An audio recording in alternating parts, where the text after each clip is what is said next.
feel like for the purpose of the recording and everyone not here for the weather chat beforehand, we should continue talking about the weather. Um, we'll save you all from that. So this is the final session for the preprint part of this, at least at level 2. Can't remember what level 3 looks like, to be honest. And what we're going to do today is really talk about how you can all get more involved with preprints. There's some really obvious ways of doing that, and there's some slightly less obvious ways of doing that. There's things that we at ASAPbio can do to support you. So we're going to cover a lot of that. I'm going to try and make it a little bit interactive again. So there is there's 2 polls in this. One's coming up very soon, and then the other one a bit later on. So we've already covered the history of preprints and their context in the wider publishing space and peer review. We've covered history of peer review pretty well, actually. We've done sort of what preprints are, how to pick a preprint server, where to post your preprints. We've talked about the benefits and the concerns of using preprints. So now I think is a really good point to say, well, how do you get involved? And how do you increase the visibility of not only preprints, but your work? I've broken this down a little bit into the topics here. So we will talk about why you should get involved. We'll then have a poll. I think it's that way around. We will then talk about posting a preprint. We're not going to linger on that too much because we've already spoken about it. We'll talk about reviewing preprints and the different places you could do that. I'm not going to focus too much on any one of those because pre-review, we're going to come and talk to you about all of that.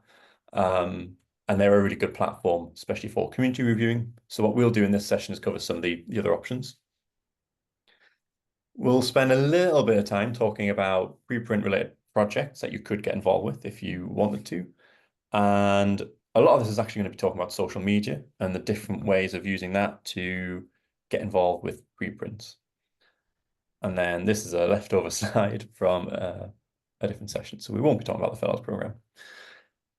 So why should you get involved? There's a lot of reasons why you should get involved with preprints. I put some of the ideas I have around this on this slide. So it's really good for raising your own profile, not just within your field, but you can really use preprints because there's way less gatekeeping involved, basically none. You can skip fields. So it's a really good way of establishing yourself in a new field. I'm a great example of someone who's done that. My background and my PhD is all immunology based. I was very lab based for a very, very long time. And then I was able to establish myself as somebody in the meta science field. That would have been very difficult to do if I had to go straight from a bit of a research project to publishing it. Because I could go via the preprint route, so I did a research project in meta research, I preprinted it, it happened to get a lot of attention. That helped the publishing process. And that was a really, really big help in jumping fields. And now I'm more of a meta research person than an immunologist these days. It's a really good way of improving scientific communication and research culture. I'm a big believer that the thing that we need to change the most above all else is the research culture. But also that the way we do that is by changing scientific communication. And preprints are a really, really good way of doing that. And that's actually where my big support for preprints comes from. Preprinting helps us move away from our current system, which I've spoken to you a lot about how broken everything is. This is a way out. This is a system that by all means is not going to be perfect at all points, but it is actually a better system. And it's one of those common things people say, well, we do peer review because there's not a better system, there's not a better way of doing it. There are. Preprints are also great for improving equality and equity. Again, this is largely because they remove a lot of those gatekeeping functions. I think it's a really important point here that this only happens if everyone engages with this kind of effort and they do so at a high level. If you don't post preprints, you're not going to get any of the benefits of the equality and the equity. So everyone needs to get involved. And that's not just those of you here who need to post preprints. It's people like where I'm in the UK, we need to cite work more broadly. I think there's something recent actually showed that there's a huge citation skew still towards researchers from the US and the UK and Europe. We also need to change that kind of behavior. The benefit of preprinting is that if a preprint is really good, people will cite it. The other thing that is a bit tangential to all of this, but the open science community are just really nice people. And that is a huge boost, I think, when you get involved with this kind of community. You're jumping into something new, and if everyone around you is super nice, it kind of makes you want to get more involved. But perhaps maybe the best reason is that this is the future. This is the direction in which things are traveling. So you can get on now, and if you get on board now at the earlier stage, you reap a whole bunch of benefits that, in all honesty, are probably going to disappear when everyone is doing this. So at the moment, there's a huge citation advantage to posting a preprint. That's probably going to disappear when everyone in the field posts preprints because it's just you're at the point again where you've got too much research. So jumping on early, this is one of those cases where early adoption is actually a big positive. And I've stolen this little bit on the right here from a slide that Richard Sever quite often presents. And what this is showing you is the potential future CV of someone with a PhD. So you'd have your papers on there as you might normally do.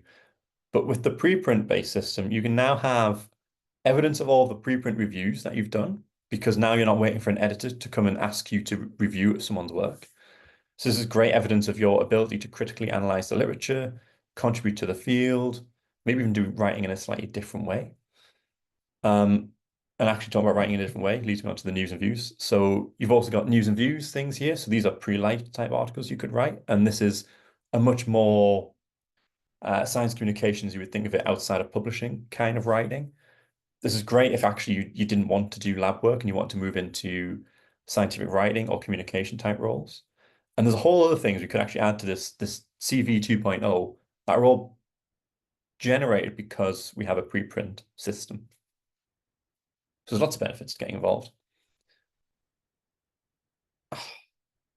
Okay. The slide deck is not going to work. Okay, I'll take out the interactive elements and we'll just move on. This is the problem with having multiple accounts for multiple different things. Okay. There we go. No, it's still paused.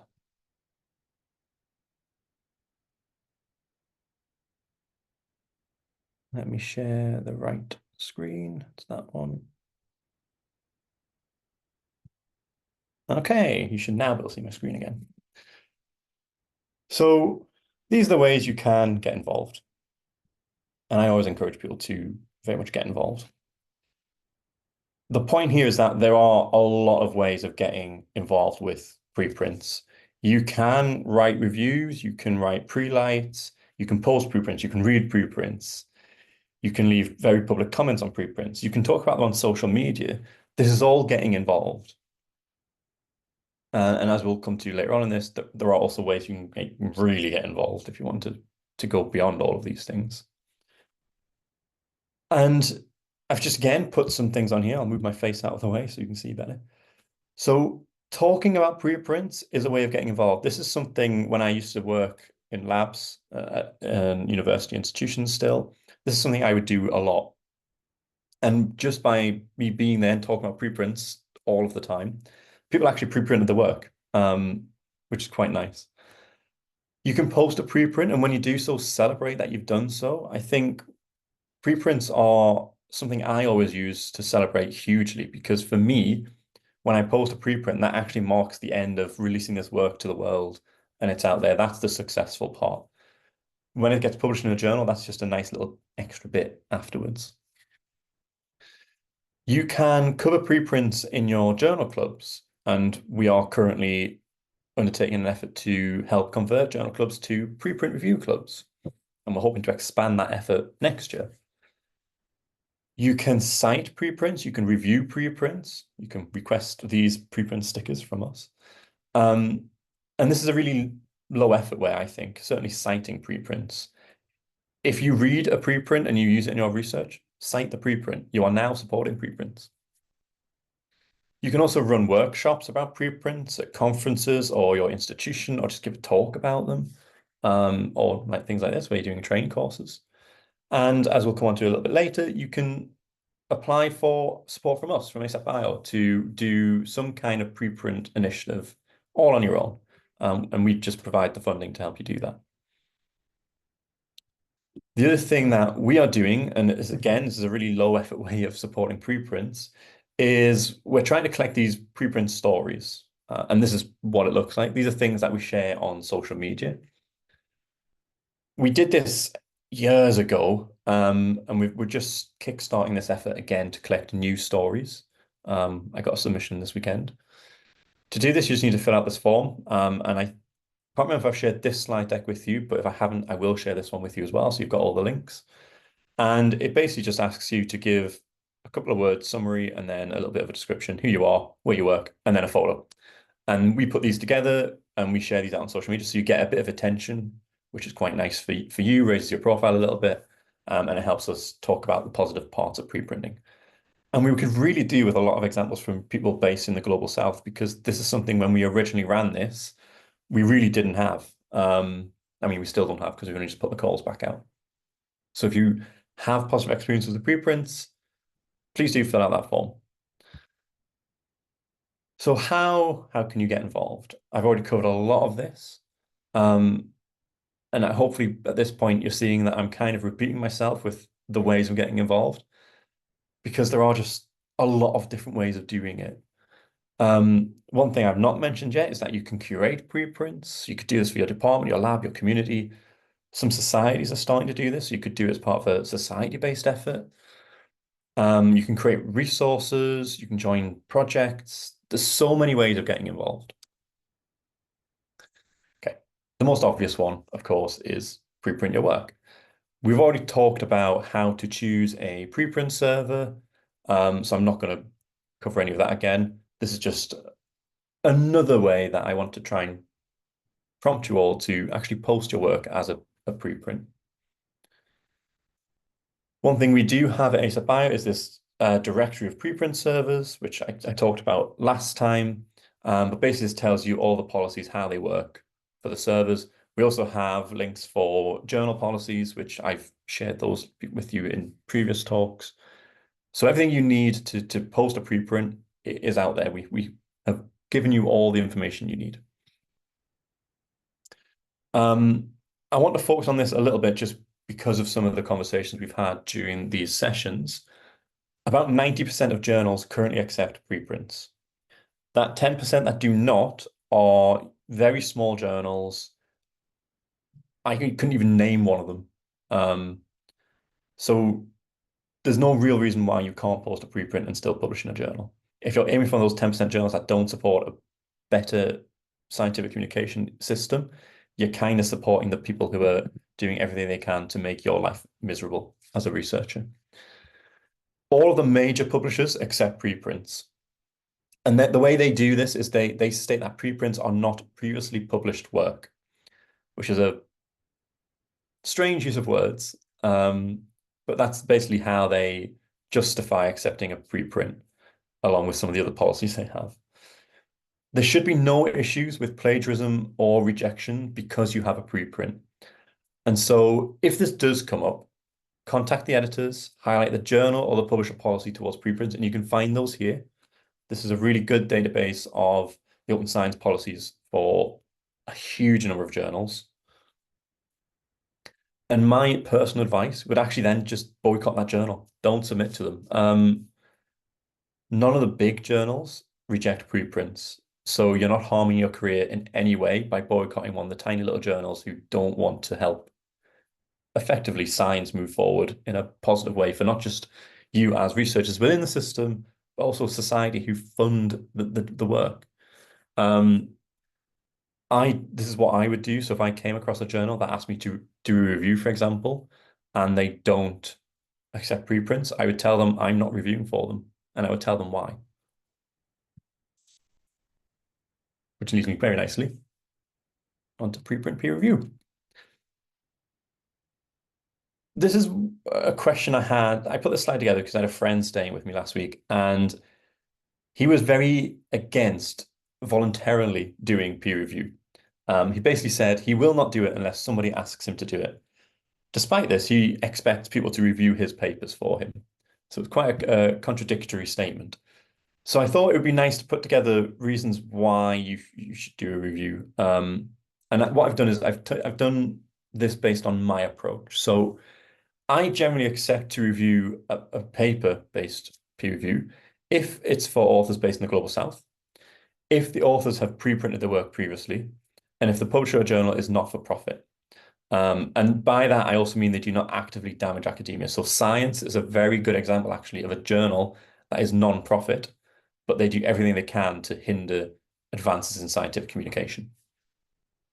I generally reject a request for review if I don't have the time, obviously if it's not in my area of expertise, or if it comes from a for-profit publisher or someone like Science who've actively damaged things.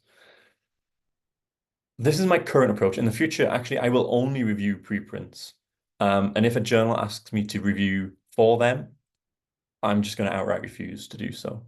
I will also be publishing all my reviews that I do publicly, and I personally will be signing them because I think we need to have a much more transparent system. And as part of a person within that system, it is on me to not just say we should do these things, but actually do them. And of course, I do a lot of preprint peer review already. So, preprint peer review. There are a multitude of ways to actually review a preprint. You can leave a comment on the preprint server if that is an option. bioRxiv, I think, is a really good example of how prominently it highlights those reviews. You can write traditional reviews, and this could be using platforms like Zenodo, where you get a DOI for the review and you can add it to your CV, or something like pre-review, where you get ORCID recognition, and again, you can add it to your CV. The benefit of pre-review is it also links to this toolbar in bioRxiv. It would be this little community-looking icon here. There are also tools like Hypothesis, which allow you to effectively do inline comments directly on a web page. I really like this. They're doing an update at some point soon for this software, which should make it even better. And when they do that, we might switch how we do our crowd reviewing efforts back to Hypothesis. Or you could review a preprint as part of your journal club.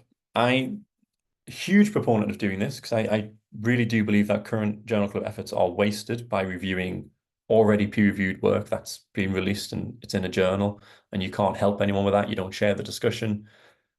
Simple switch to reviewing preprints really, really helps everybody in the system now and is a much better training and learning opportunity. You can comment on preprints, as I said. The problem with this is that actually most feedback is not in the comments. This state was a little bit old because there's nothing newer, but it still holds true.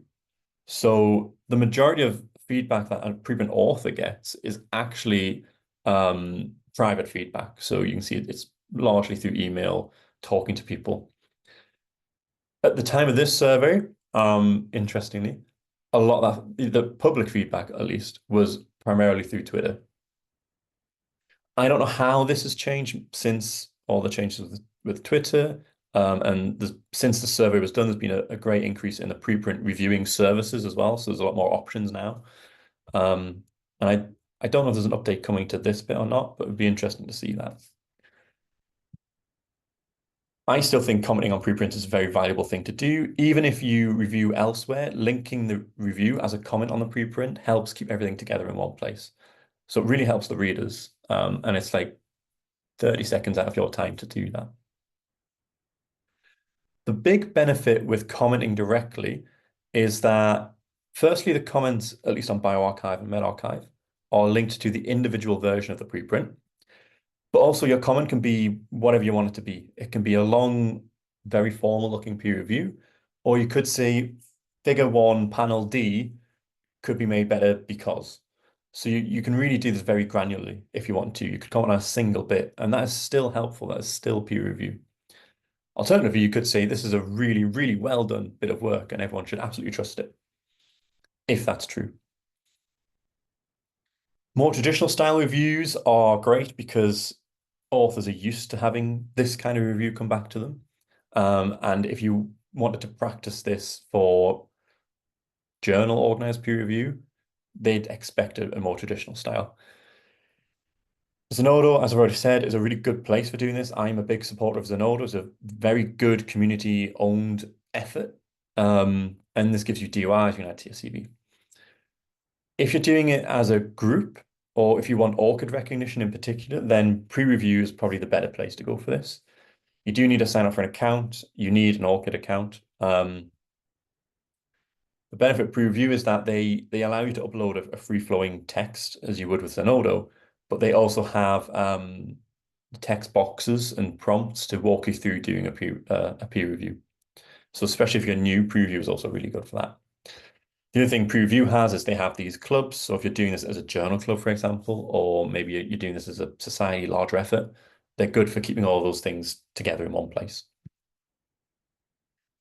Which is why I have a whole other slide on pre-review. The crowds really are very good at linking all your reviews together in one place.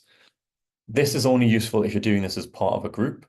But this is currently what we recommend all of our journal clubs that we're converting to preprint review clubs use. The big new benefit of preview, and this is a very new feature they've got, is they now on their website will show you any preprints where the authors have asked for a review. So you can go to their website, you can go to this little section here, and you can see you can filter by language and field.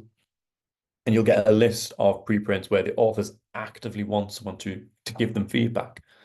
And I really like this. It's quite a nice feature. So I've spoken about this a little bit already. Preprint review clubs, I think, they should be everywhere. Every journal club should be a preprint review club. There's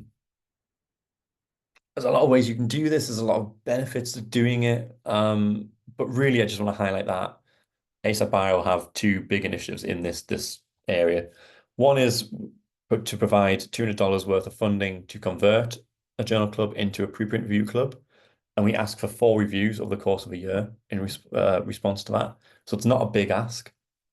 The other thing which we have running now, it launched this month, are the crowd preprint reviews. This is a virtual asynchronous way of doing a peer review for preprint. And we've got immunology, microbiology, cell biology, and meta research crowds. You can join those at any point. You just need to fill out a quick form on this website on the bottom here. And then I will add you to the relevant groups. There's one preprint a month. You can comment on as much or as little as you want to, or can comment on. And it's going to run until this time next year, at which point we'll probably launch new crowds. You can also do inline comments directly on preprints. I said Hypothesis was going to be updated some point soon. I'm not sure when. At the moment, it's a little bookmark or a Chrome extension. You install that, you sign up for an account, and you can post comments publicly or privately. Obviously, if you post it privately, you're the only one who can see them. So it's good if you're taking notes for yourself. But if you post public comments, then anyone with this extension can see all those comments that are posted. You can load a preprint up and do it directly on the preprint. The big benefit here is that this is inline commenting that everyone can see. If you're doing an in-person journal club, this could be a very good way of getting people to comment together in the same room on a preprint. I still think if you do this route, it's helpful to summarize things for the authors, and then you could leave that as a comment on the preprint or upload it and do whatever you want with it on a different platform. But I'm a strong supporter of this, of using this tool, especially if what I've heard about the updates are true. We have a lot of resources to help you do all of these things. All these little guides I've shown you here, you can download. We've got A4 versions, we've got an A2 and an A3 version of a poster you can print off and stick up. And we've got a guide on how to review preprints, which I've already spoken to you about before. You can download all these, it's all free. You can do with it as you please. Preprint peer review is a great way of getting involved, but I understand that can be quite a high barrier, especially if you've never performed a review before. My first review was for a journal. I had no idea what I was doing, nobody to help me do it. It was only after I saw the comments from the other reviewers that I felt like any kind of confidence that I'd actually done maybe an okay job. For me, the way I got into the preprint space mostly was actually Prelights. I love Prelights. I think what they do is really, really good. It's a lovely community effort. The community manager is a great guy as well, which like I said, really lovely people. So what is Prelights? Prelights is not a peer review service, although there's a little bit of review going on because you can see there as I'm scrolling through, there's a bit where you ask the authors questions, and that is a kind of a bit of a peer review. But it's supposed to be a preprint highlighting service. So this is the kind of thing you would see as a news and views article for a preprint. And so what you do is if you can sign up to this and join the community, and you can choose whichever preprint you want. You just choose something you find interesting, and then you write an article about it. It's a really good way of getting additional different writing experience and getting your name out there, contacting authors. So if you do this for your field, for example, you will end up contacting a lot of authors. And for the most part, they're incredibly happy that someone's highlighted their work. The other benefit of Prelight, of course, is that it's very friendly for early career researchers. This really is I can't recommend this any higher. Especially if you want to, like I've said already, if you want to do science communication type work, this is a really good way of showing your ability to write to a broader audience and also take something that is very technical, which is a research paper, and make it accessible. You get a profile on here, so you can see the top of my head there. Just so I don't play the video again. If you click on that, you see all the pre-lights that I've written. So it's all in one place. It's a really good portfolio, effectively. So I strongly recommend people join Prelights.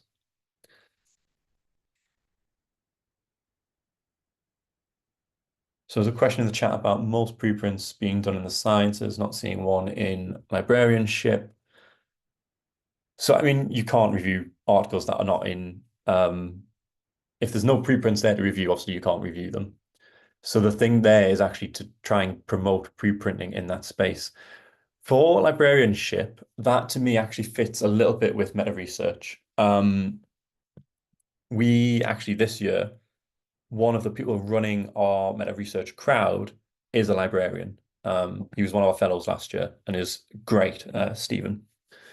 And Stephen is very active in the library space, but is also, like I said, running this meta research crowd. And that's because I think there is a lot of overlap between the kind of things librarians are interested in research-wise and the meta research field. So what I would suggest, if you want to get involved with that, is maybe join that meta research crowd as a starting point. Not everything we send out through there will necessarily be things you can comment on, but there will absolutely be things that we do send out where you can comment, whether it's the whole preprint or even just bits of it. And as a newbie, that is, I think, a really good way of getting involved because it'll build up your confidence a little bit in reviewing stuff that you're not entirely confident with, maybe. Also, you might see that actually there is more out there than you might think. I always recommend going slightly broader than your very narrow subject area. So my example being an immunologist. Within immunology, there are, of course, a lot of subfields. I know a huge amount about a small number of those and not a lot about most of immunology. But I can still comment on most immunology preprints and papers, just in a more limited capacity. So the other thing you can do to get involved with preprints is to do your own preprint related project. And what do I mean by this? Well, I've done things with this funding actually before I joined ASAPbio. And I started a podcast with it all about preprints, which was relatively successful. You could do something incredibly creative, or you could do workshops. So we've funded a number of workshops now through this fund. You could do training. You could do some kind of local outreach. Basically, your imagination is the limit. Or my imagination, because I've run out of ideas there as I'm speaking.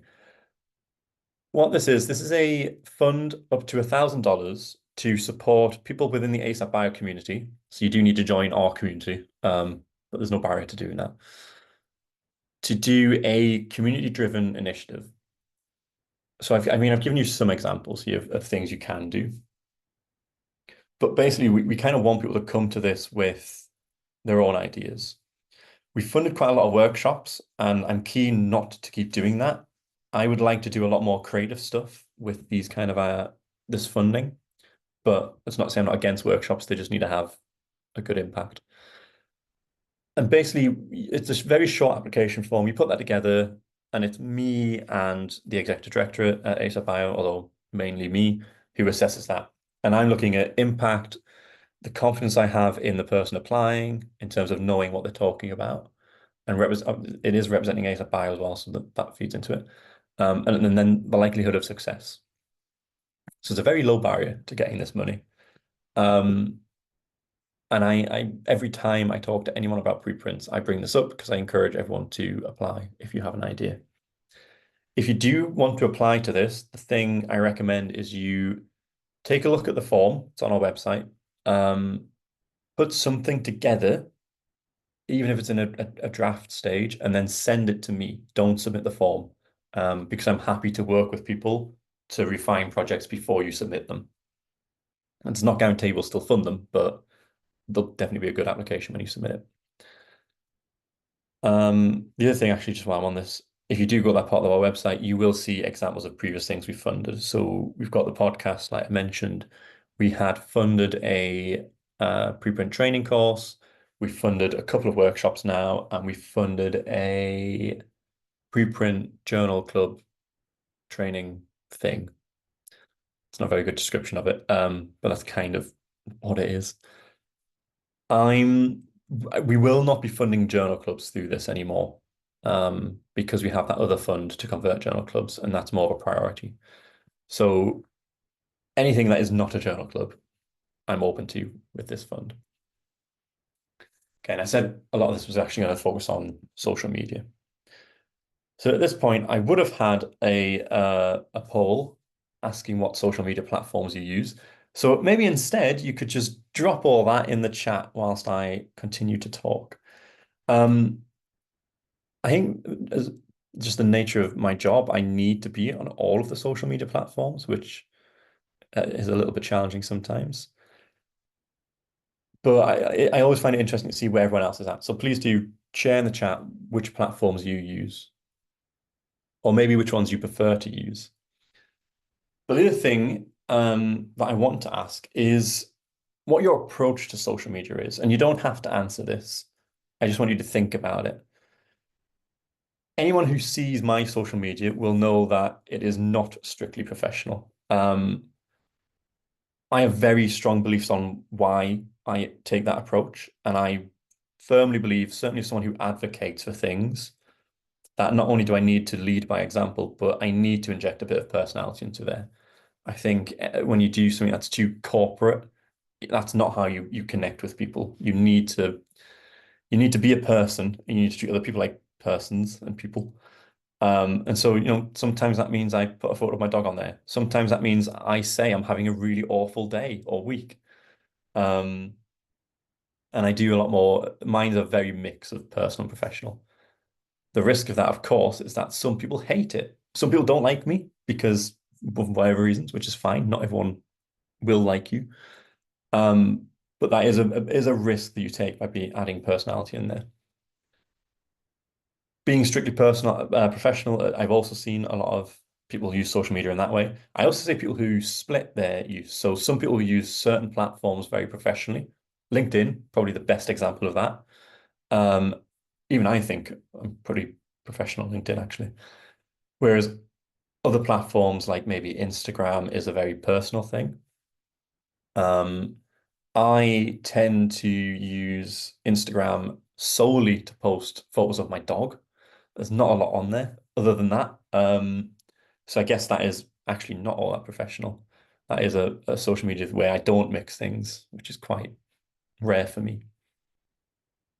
Seeing a lot of WhatsApp in here, which is not something I use in any way for professional stuff. Lamis, question.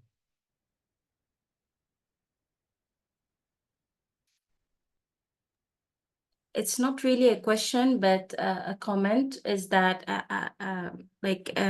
from the community that I know and interact with, I feel like many Africans are more active on WhatsApp and Facebook than LinkedIn and the other social media, and X and other, especially X. Like I don't think in my community, for example, like I think only like 10 or 5% have X accounts.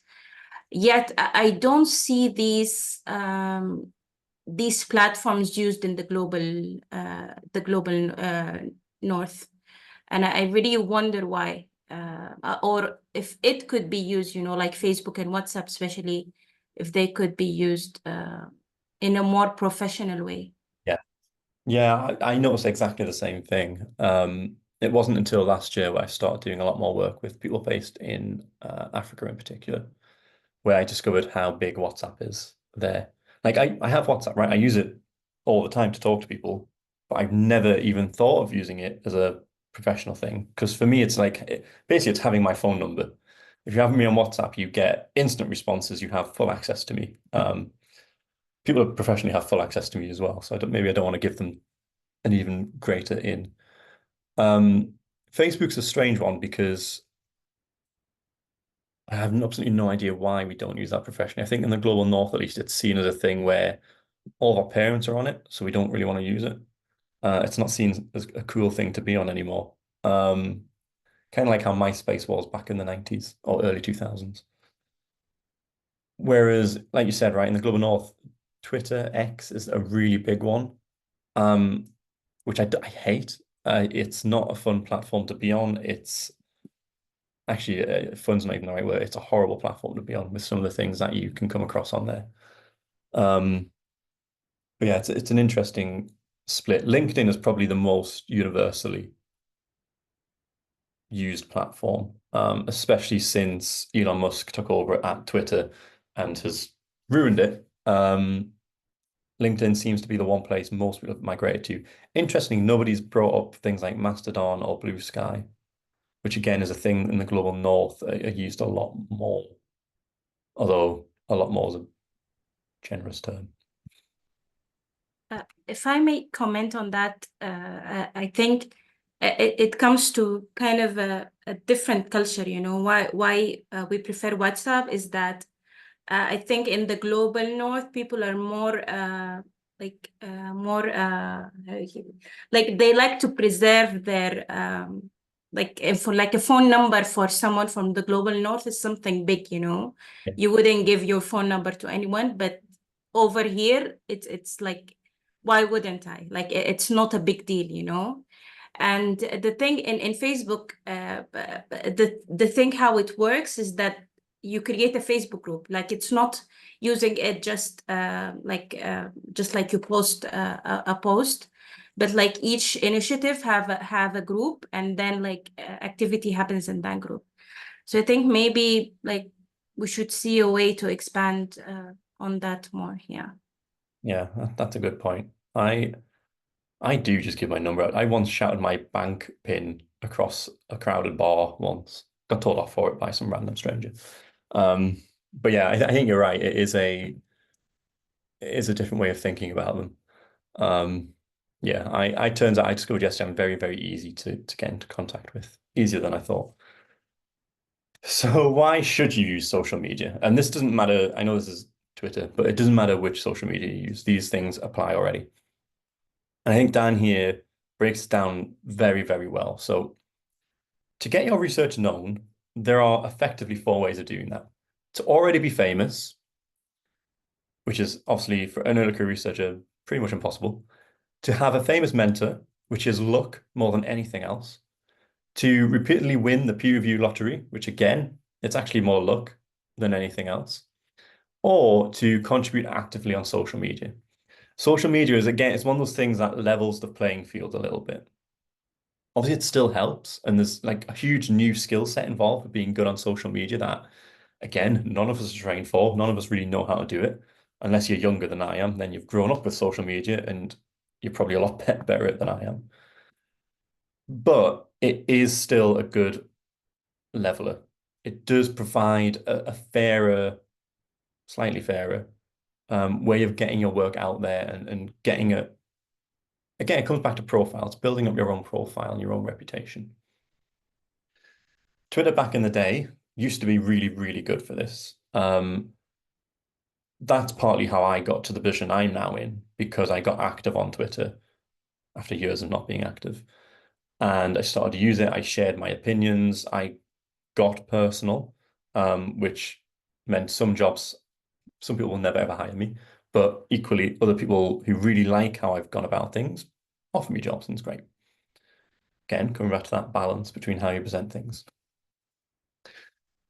The different platforms do require different approaches. So you've got to think about what your goal is every time you approach a platform. And if you're going to use them professionally, even if you mix in personal stuff, like my Twitter is ultimately it's a professional thing.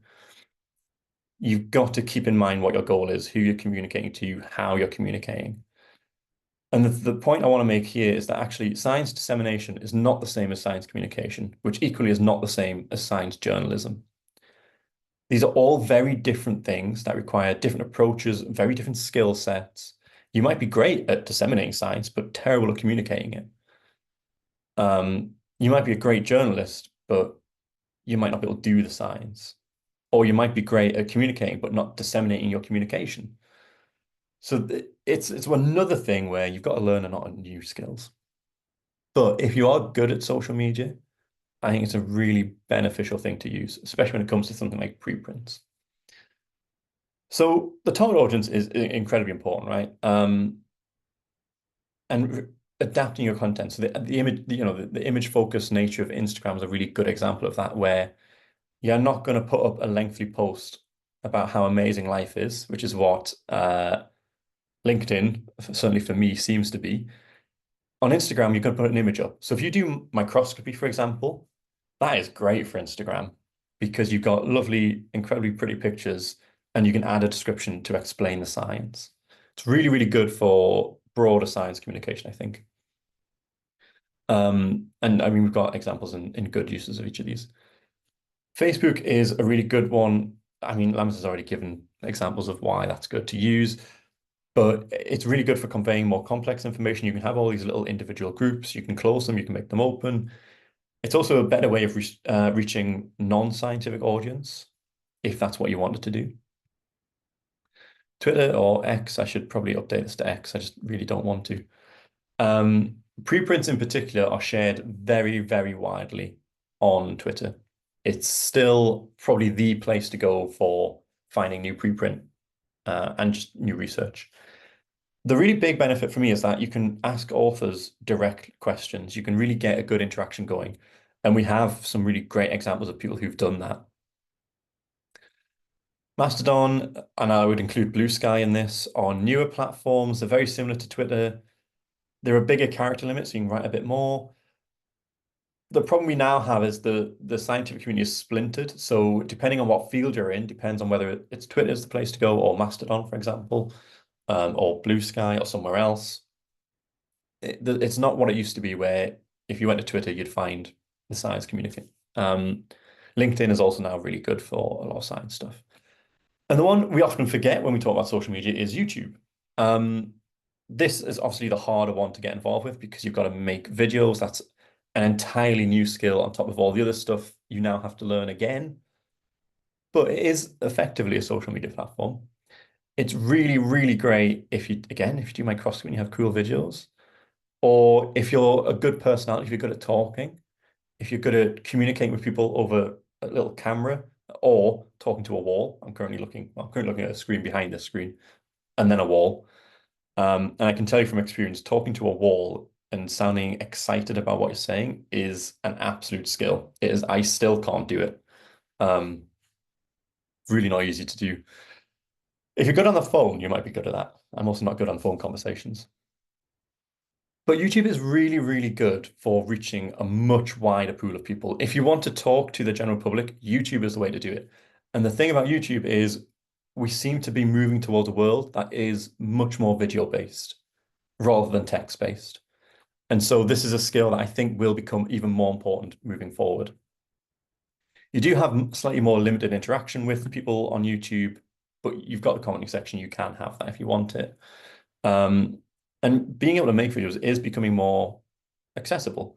You can do what ASAPbio currently does, which is effectively this kind of thing, where you're recording your slides, you can see my face in the corner, you've got everything you need. Personally, I don't like this approach. I think there's a limit, and our analytics on YouTube will show you that most people don't watch the whole thing that we put up because what you need on YouTube is more personality. You need more movement. You don't want to just be watching a slide deck, but it's a good accessible way into it if that's what you want to do to start with. There's a table here that I'm not going to go into particularly, but there are general do's and don'ts for social media. The really big one, I think, is that you want to avoid doing anything that spreads bad science or fake news, or what I most often see is people who will make a comment as if they're the expert on a thing and actually they don't know what they're talking about. It's okay to say, I don't know. I say it all the time. Turns out I don't know a lot. It's better to say, well, this is what I do know, and here's my opinion on that, rather than just going all out and saying, well, this is true, or this is wrong. Because without that nuance, you feed into a lot of the negative things we don't want in science. You'll also get into a lot of aggressive discussions with people if you do that kind of approach. I think it's really good to keep it professional. It's just slightly ironic. If you do go and look at my Twitter account in particular, you'll see that's not how I do things. But it's always how I recommend people do things because I think it is. I mean, I've seen the downsides to not doing that, um, and there are many. So I think always keep in mind that this is something everyone can see. Make it at least somewhat professional. I think it's always important to show human side still alongside that, and that helps people when they interact with you a little bit. I think not having a sort of corporate image that you can just rail against if you needed to.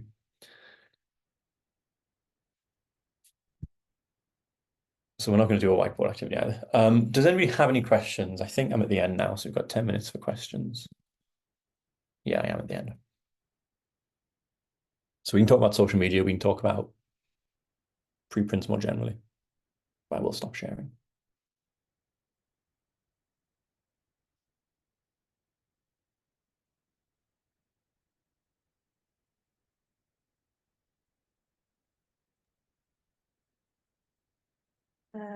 I think until people like gather up their questions, I wrote a couple of comments in the chat is that like ChatGPT has now helped me a lot in writing social media posts because as you said, it's important to write engaging posts.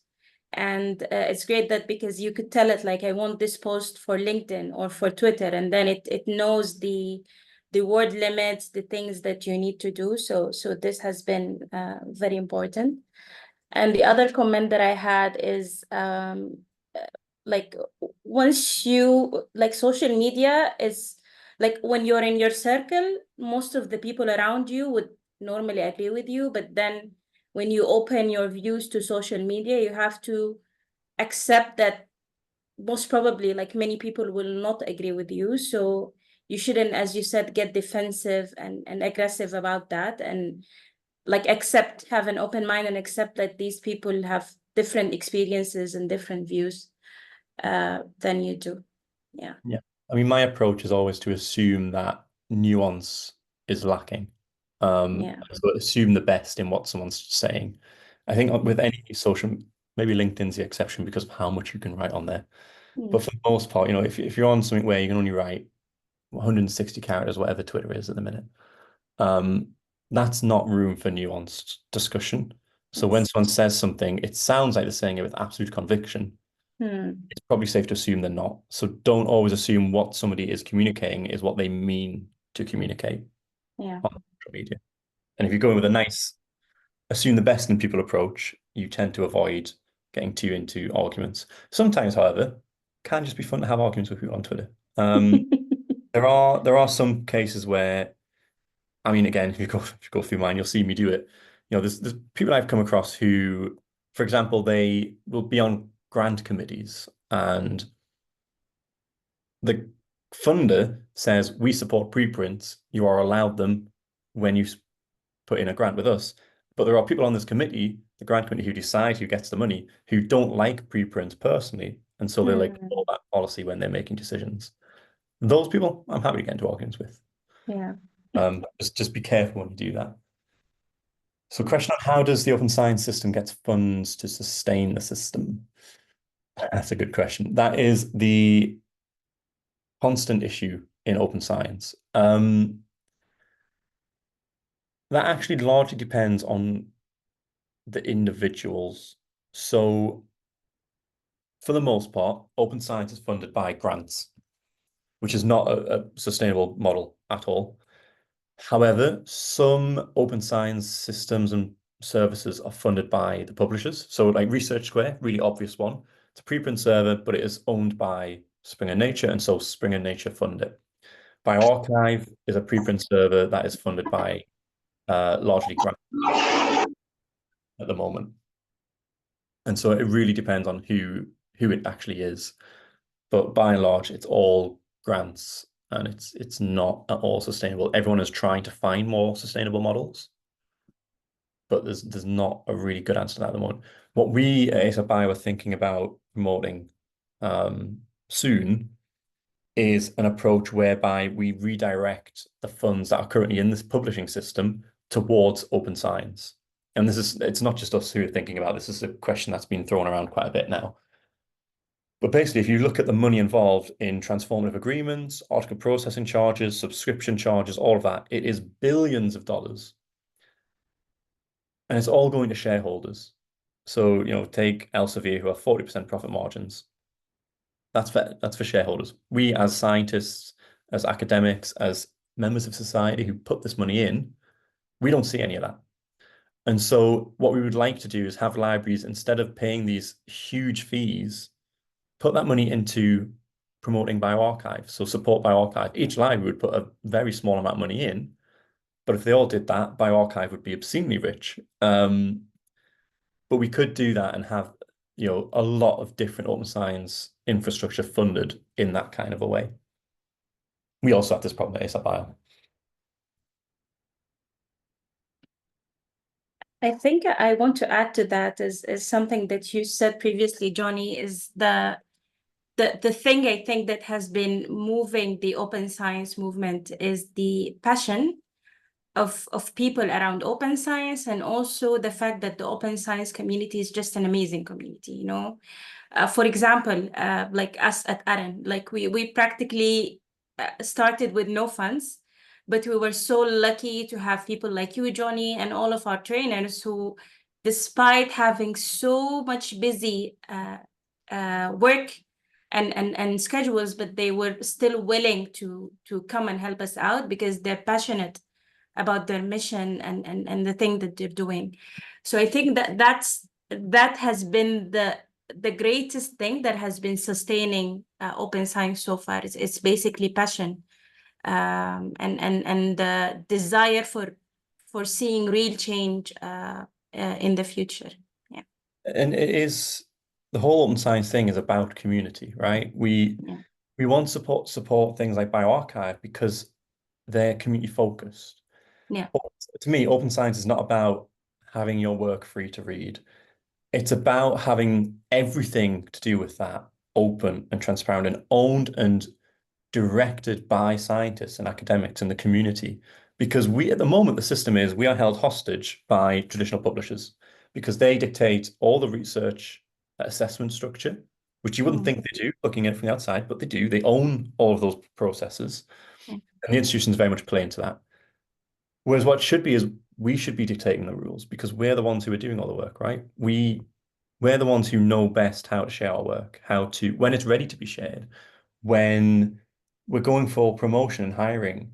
We shouldn't be saying, well, you've published in Nature, so you can have a job. We should be saying, you've done lots of really great community efforts. You've reviewed a lot, Exactly. trained a lot of people really, really well. That's the person you should be hiring. Exactly. And the system at the moment doesn't do that. And so this is why I think everyone's really nice in the open science community. We recognize it's community, and that comes first. And so when things like this come along, as long as we can find the time to do it, and I strongly believe you can always find the time to do things if you want to, then generally people will find it and will do it because it's important to do and it's community building.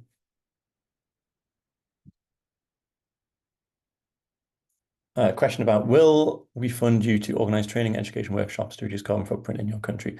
No. We only fund things that promote the adoption of preprints and that kind of stuff. So if it's not a preprint project, we won't fund it. We don't have the money to fund it if it's not, as much as carbon footprint should be reduced.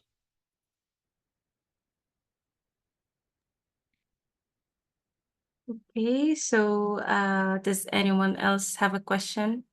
I'm really sad, like that this is, I hope it's not the very last session that we have with you, Jonny. I'm sure that we will have you a lot in the future, but I don't know if anyone has a question before we end the session.